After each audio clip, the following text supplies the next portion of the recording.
hierarchy. In this part of the book a description will be given only of those beings which I contacted personally a long time ago, either by evocations or by mental wandering to the various planes and spheres, for to describe all the beings of the entire hierarchy is something quite impossible. However, this does not mean that the magician is strictly bound to the hierarchic order given below and that he should only get into contact with the beings mentioned here. If he uses other sources giving information on certain beings, he should be able to gain control over such beings, too, and have his eventual wishes fulfilled. The magic literature has a lot of books dealing with different beings, their seals, etc., and the magician is free to use these too. I deliberately desist from writing about demons of any rank and sphere in order to prevent, from the beginning, any negative application. Nevertheless, due to his development up to now and due to the exact instructions here given, the magician will be able to evoke demons also and to get them under his control. Apart from that, many a work of magical literature, be it an ancient or a modern one, will offer him further information on demons of various spheres, of their faculties, seals, etc. The magician will be able to place any being, positive or negative, into its correct order of the relevant zone or sphere according to the hierarchy laid out here. The beings mentioned here are known only to a few initiates who have her connections with them, therefore the magician may, if he likes, use this hierarchy for his work. If he gets into contact with any being during his mental or astral wandering, he is able to name at once the sphere from which this being comes. In cases like these, the esoteric synthesis of astrology as well as the Kabbalah with its analogies will serve him well.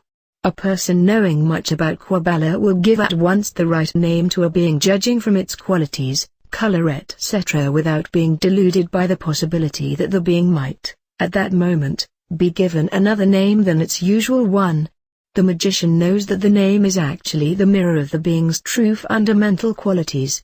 Each seal, which actually represents the being's fundamental qualities, is used in the magic of evocation to call the relevant being, by the help of its sigil, into the triangle in front of the circle. After the operation the seal may be destroyed. In this case, if the seal was drawn on a piece of blotting paper soaked with a fluid condenser with the corresponding planetary color, the seal is destroyed in its elements in a manner which depends on the element to which it has reference. Thus seals of beings of the fire and air principle are to be burned, seals of beings of the water principle must be torn to pieces and thrown into flowing water, seals of beings of the earth principle must be buried. Furthermore, beings may be called by talismans. In such a case the relevant signs are to be engraved on apartment metal plates and should be placed in the triangle before the circle at the time of the first evocation or contact. The being evoked must then acknowledge this seal and get into contact with it, that is with its relevant sphere, by itself. Such a seal need naturally not be destroyed, but can be put away with the being's consent. If the magician wants to contact the being in order to see it in his magic mirror, or if he wants to have it fulfill a certain wish, he needs only to take the seal into his hand. All details, of course, depend upon a mutual agreement with the being. Years ago I used to take a seal with a certain being's character engraved on it in one hand, and with it draw the sigil in the air in a magical, i.e., three-dimensional, manner. By doing this the sign was transposed directly into the Akasha principle. At once I was in contact with the being, as I wished it. This, of course, may only serve as an example, for a magician who wants to contact a certain being may make his individual arrangements.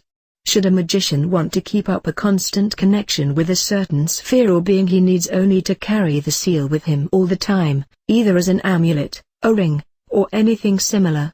However, it is not wise to wear an amulet for a long time with the sign of a being, for the magician would become too dependent on the being and could lose his equilibrium and magical authority. A well-trained magician is able to manufacture, at any time, his own seal, after having got the being under his control, and to engrave on it the character of that being in the form of the relevant sign, and he can then charge the seal himself, in the magical way, with the being's qualities, without having to contact the being for this purpose, i.e., without any preceding evocation. The charging of the seal has to be carried out in the way indicated in Initiation into Hermetics in the chapter dealing with the charging of talismans. But it is important to know that the magician can only practice this if he is master over the being in question. If he carries out this practice though he has not full control over the being, he puts himself into immediate connection with the being's character and sphere regardless of his wishing to do so or not. The magical charging of seals in talisman shape may therefore not be carried out, unless the magician has already become absolute master of the being or intelligence by magical evocation. Now I am going to introduce the hierarchy of spirit beings, one after the other, and will name some beings and intelligences of every sphere. This may serve as a guide.